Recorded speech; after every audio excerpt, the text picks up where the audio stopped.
Recordar a los abuelos es volver a lo nuestro, a nuestras tradiciones, a nuestras raíces. Recordarlos es fortalecer a la familia, los vínculos entre todos. Es como darle agua al viejo árbol que nos da sombra. Esos recuerdos de los tiempos de los abuelos y con los abuelos debemos valorarlos y contarlos. Esta es mi invitación para que no los olvidemos nunca y para que les contemos a nuestros hijos y nietos sobre la casa de los abuelos. Soy Carlos Flores Urbina, biólogo, samario, un man nacido a orillas del Mar Caribe y a los pies de la majestuosa Sierra Nevada de Santa Marta. Bienvenidos a mi podcast del Caribe y otros tulipanes. Episodio 15. La casa de los abuelos.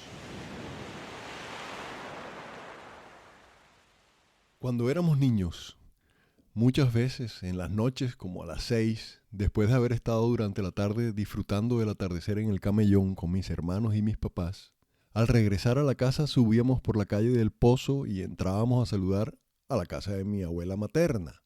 Esa era una casa, es una casa relativamente grande, de techos altos, un patiecito central en pleno centro histórico de Santa Marta, con un portón de madera de roble de 4 metros de alto y 2 metros y medio de ancho, que siempre estaba abierto. Solo lo cerraba uno de mis tíos ya tarde en la noche al momento de ir a dormir.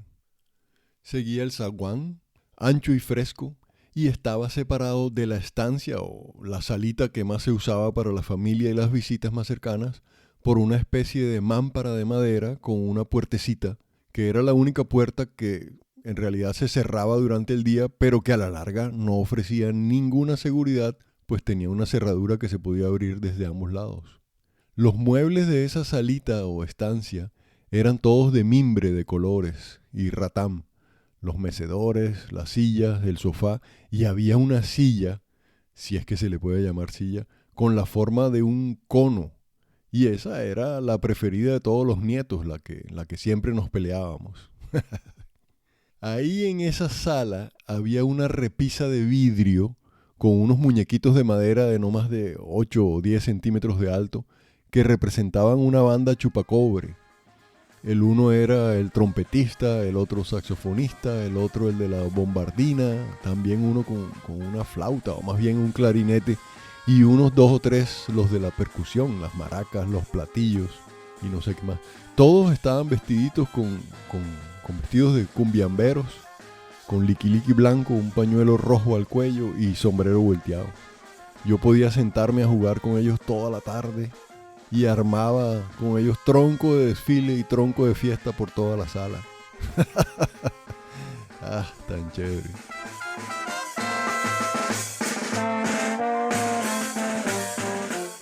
La luz entraba desde la calle a través de tremendas ventanas con marco de madera y vidrio de colores, como vitrales. Cada ventanal tenía un alféizar amplio donde nos sentábamos a jugar muchas veces los pelados de la familia, mis primos, mis hermanos, los amigos, y cada ventana tenía también una mámpara más pequeña de madera hasta la altura de los ojos, con unos huequitos que permitían mirar a través de adentro hacia afuera, pero no de afuera hacia adentro. Los pisos del zaguán, los de la sala de estar y de la sala principal, eran esos llamados pisos de Pompeya, de unas baldosas decoradas con unos diseños que más bien parecían como unas alfombras. Y los enchapes de los baños tenían cenefas con estrellas de mar, caballitos de mar, algas, todos en tonos azules y con motivos marinos. La cocina era en la parte de atrás de la casa, muy pequeña. Apenas tenía espacio para una estufa y un lavaplatos. La nevera estaba en el comedor, que era abierto hacia el patio interior. Pues cada noche, cuando llegábamos, era la hora de comida. Mis tías, junto a mis abuelos, estaban ya listos todos para comer. Y chas, nosotros llegábamos a gorrear. No, no, no, mentiras. En casa de los abuelos no existe ese sentimiento. Todos los nietos siempre, pero así, siempre y para lo que sea, son bienvenidos. Recuerdo que nos sentábamos a la mesa y lo primero que nos ponían enfrente era una taza, o más bien un tazón de café con leche. ¡Joda! ¡Qué delicia, cuadro! Hablando de café, café con leche para niños, aquí en Holanda eso es considerado casi que maltrato infantil. Los pelados aquí, a excepción de mis hijos y me imagino que los hijos de otros colombianos, no toman café. Nunca. Esta sociedad ha desarrollado la creencia, basada en quién sabe qué estudio, quién sabe qué vaina, que el café es malo para los pelados. ¿Ah? Mandan es cáscara. Claro que los holandeses, cuando son adultos, se desquitan y recuperan ese café perdido en los años de infancia y los manes se toman en promedio 8,5 kilos de café por persona por año. O sea, más o menos 850 tazas al año por persona. Y no sé si ustedes lo saben, pero en Colombia ese promedio está en menos de 2 kilos por persona por año, es decir, unas 180 tazas de café por persona por año, lo que equivale a menos de media taza por día. Siguiendo con las comidas donde mis abuelos, además del café con leche, el menú muchas veces incluía arepas asadas, bollo limpio y con mantequillita así encima, queso, carne esmechada con huevo, ay Dios mío, lentejas, guineo cocido con queso blanco rallado, el famoso cayeye, y siempre, pero así siempre, algún jugo de frutas, mango, patilla, níspero, alguna fruta, siempre había un jugo en la casa de mis abuelos. Joda, y los sábados al mediodía, mi abuela hacía un arroz de sierra que ni pa' qué les cuento. Aquí estoy ya con la boca hecha agua. Mejor dicho, sea como sea y a la hora que sea de esa casa siempre salíamos bien alimentados. Ay, Dios.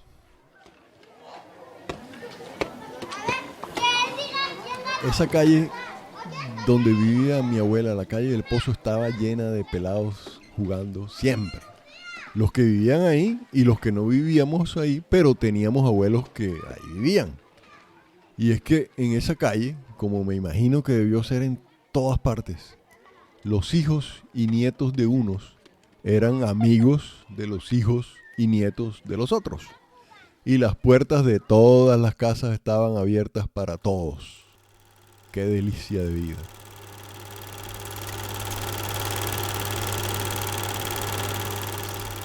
Entre muchos recuerdos hay uno bien chévere y es que el señor Gustavo Ríos, que era bacteriólogo, proyectaba películas en las noches en la sala de su casa.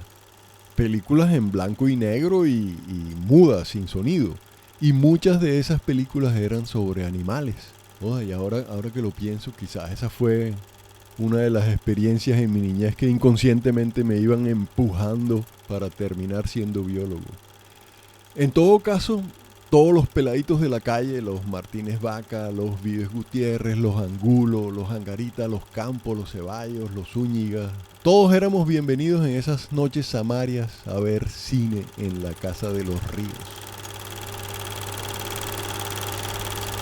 Mis abuelos tenían unos vecinos maravillosos allí en la calle del Pozo. Quisiera nombrarlos a todos, pero la lista es larga y el tiempo es corto. Sin embargo, quiero recordar a la familia Arón Manjarres que vivía en la casa vecina. El doctor Enrique Arón y su señora Esilda Manjarres, conocida entre nosotros como Chía. Chía era una viejita bien arrugadita. La recuerdo todas las tardes sentada en un mecedor sobre el sardinel frente a su casa, con la quijadita así echada para afuera, y cuando nos acercábamos a saludarla metía la mano en los bolsillos de sus vestiditos blanco y negro de algodón y sacaba papelitos arrugados con dulces que nos regalaba en medio de sonrisas. Y ahí pasaba la prima noche fumando unos tabaquitos largos y delgaditos. Hablando de casas de abuelos, La de mis abuelos paternos era diferente.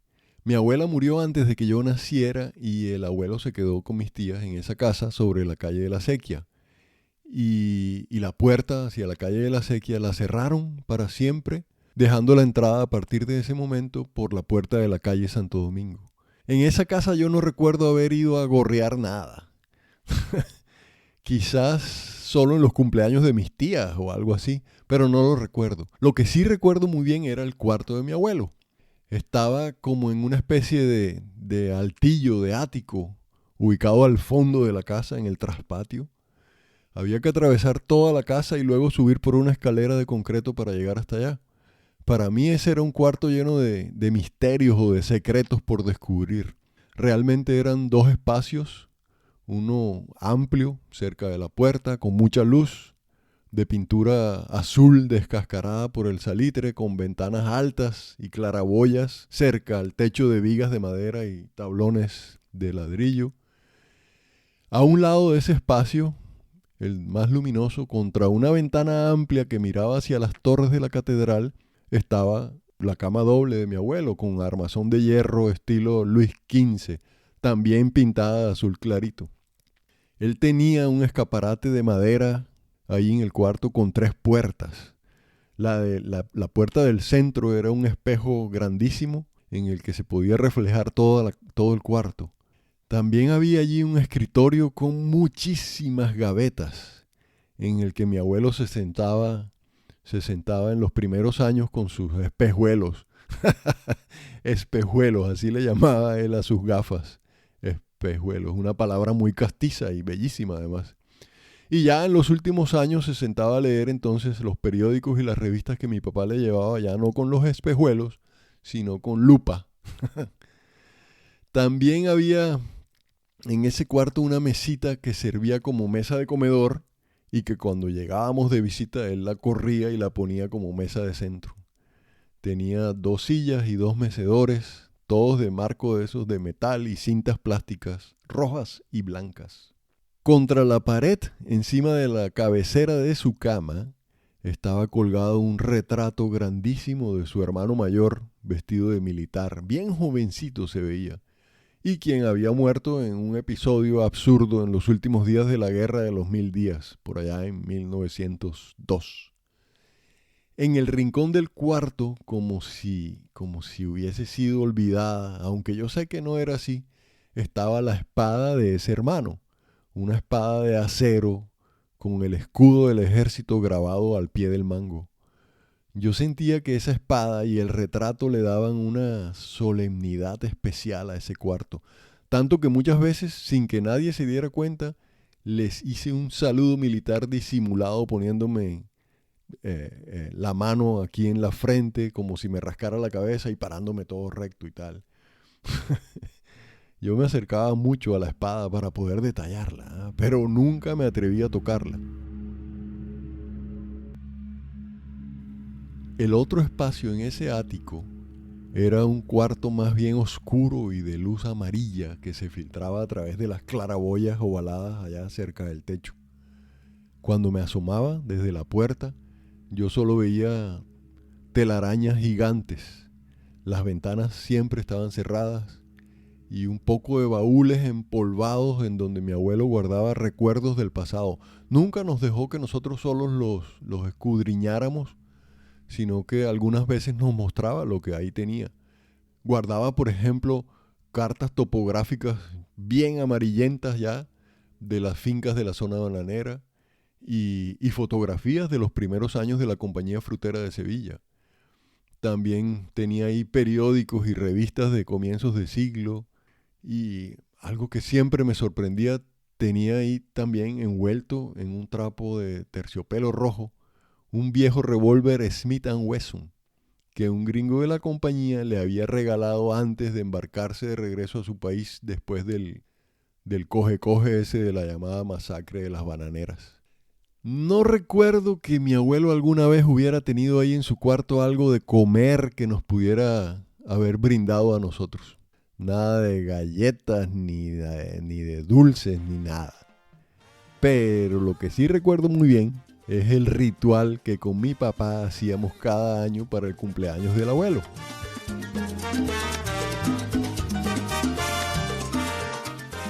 Un día antes del cumpleaños mi papá pasaba por San Andresito y compraba 2 o 3 latas, 2 potes de esos de frutas en almíbar.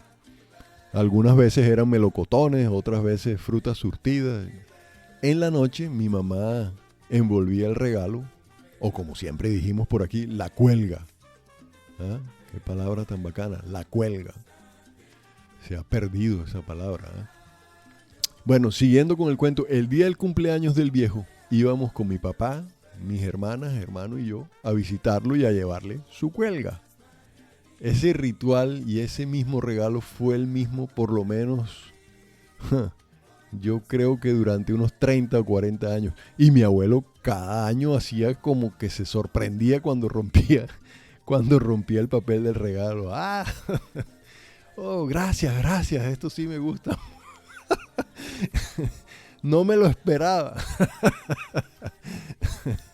Ese man vivió 101 años, ¿ah? Así que se podrán imaginar la cantidad de latas de melocotones y frutas surtidas que compró mi papá para él.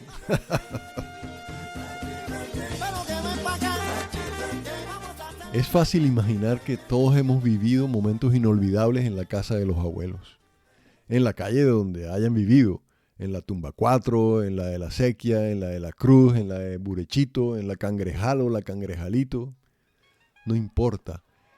Ahora que terminen de escucharme, les propongo que se pongan a escribir o a grabar o a contarles a los suyos esos recuerdos. Que no se olviden, que se mantengan entre nosotros esas vivencias que nos pertenecen y nos recuerdan de dónde venimos, de la casa de los abuelos.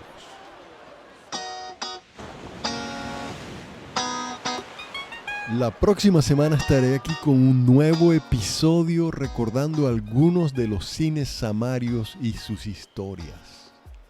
No se las pierdan. Por eso los invito a que estén atentos a mi cuenta de Instagram y a que me sigan en Spotify o en el podcast de Apple o de Google o en la plataforma digital que ustedes prefieran. Eso sí, siempre me encuentran bajo el nombre de Del Caribe y otros tulipanes. Pueden compartir este audio con quien quieran. Es más, les agradezco que lo hagan para que más personas puedan disfrutarlo tanto como yo lo he disfrutado al prepararlo. Soy Carlos Flores Urbina. Muchas gracias por escucharme. Chao.